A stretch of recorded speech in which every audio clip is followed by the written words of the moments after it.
룻기 4장의 말씀을 전하도록 하겠습니다. 하나님께서는 이 사사시대, 하나님을 가장 찾지 않은 타락한 시대라고 할 수 있습니다.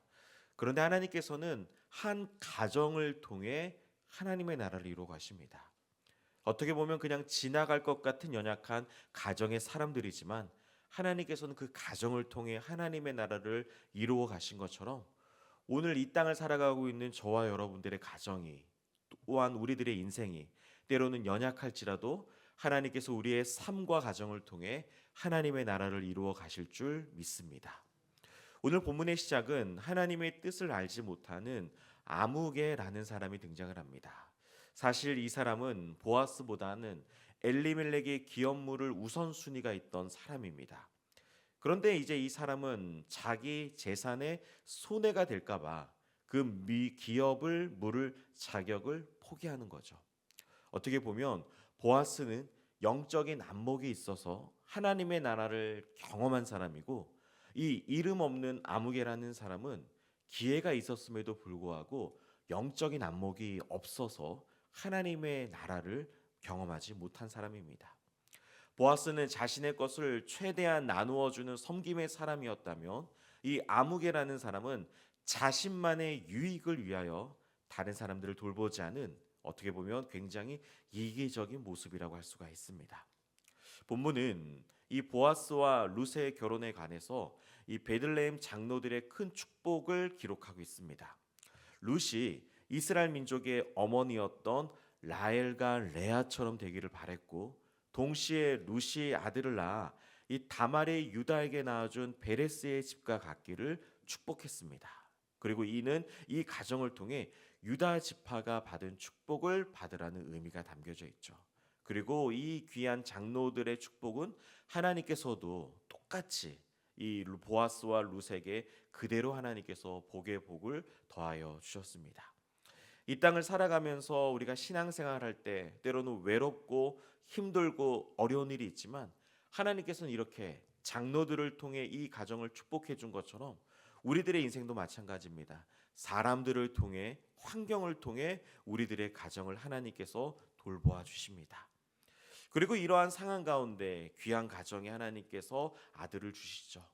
어떻게 보면 육신적으로 볼 때는 보아스와 룻의 아들이지만, 법적으로는 이 보아스가 기업물을 자로서 낳아준 아들이었기 때문에 엘리멜렉과 나오미의 아들도 됩니다. 그러니까 보아스의 재산도 상속받고 나오미의 죽은 남편 엘리멜렉의 땅도 상속받는 복의 복을 누리는 아들이 오늘 본문에 기록된 아들이라고 할 수 있습니다.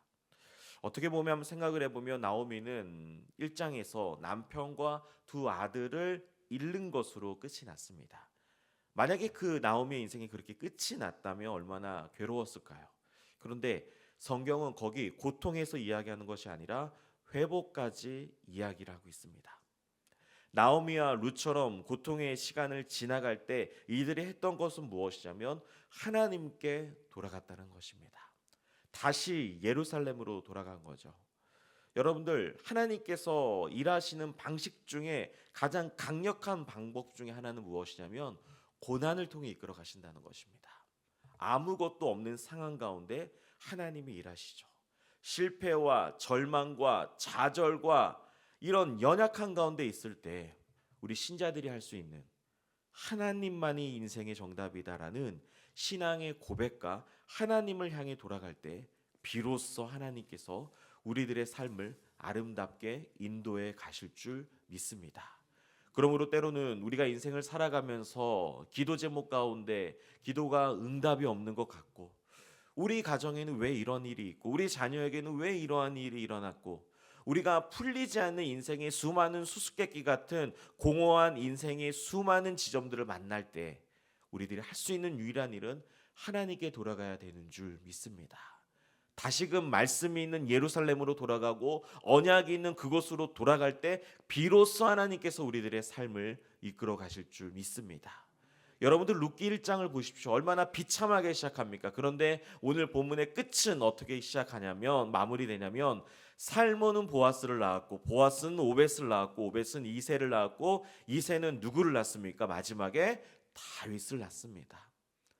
아무것도 없는 무명의 가정에 이스라엘의 가장 위대한 왕인 다윗을 허락하신 그 하나님의 섭리가 우리들의 삶 가운데도 경험되기를 간절히 소망합니다. 여러분들, 아무것도 없는 것 가운데 하나님께서 찾아오신 것이 무엇이냐면 바로 복음입니다. 예수 그리스도를 알지 못하고 하나님의 나라를 경험하지 못할 것 같은 그 가정에 하나님은 찾아오셨고, 그 가정에 복의 복을 주시고, 결국에는 다윗을 주시고, 먼 훗날에는 예수 그리스도를 그 가정에 선물로 보내주신 하나님, 그 하나님께서 우리 인생 가운데도 동일하게 역사하시는 아버지가 되신 줄 믿습니다. 그러므로 아버지 하나님께 우리가 한 걸음 한 걸음 더 간절히 나아가는 우리 동산의 모든 성도님들이 되시기를 간절히 소망합니다. 여러분들, 하나님의 아들 예수 그리스도께서는 이 땅에 오실 때 나오미라는 연약한 인생의 눈물 가운데 찾아오셨습니다. 그리고 그 가정은 오벳을 통해 회복되었고, 다윗을 통해 회복되었고, 훗날 그리스도를 통해서 그 가정이 복의 복을 받은 것처럼 오늘 이 생을 살아가는 저와 여러분들 가운데 흉년을 경험할 수 있습니다. 룻기 1장처럼 아무것도 없는 빈털터리 같은 우리의 인생이지만 하나님께서는 우리의 인생을 책임져 주실 줄 믿습니다. 룻기 1장에서 빈털터리 같은 가정을 룻기 4장의 풍성한 은혜로 채워주신 하나님께서 우리들의 인생과 우리들의 가정과 우리들의 기도 제목을 채워주셔서 풍성한 하나님의 나라를 경험하게 하실 줄 믿습니다. 믿음으로 선포하시고 확신하시고 의심하지 마시기를 바랍니다. 살아계신 하나님께서 우리의 삶을 아름답게 만들어 가실 줄 믿습니다.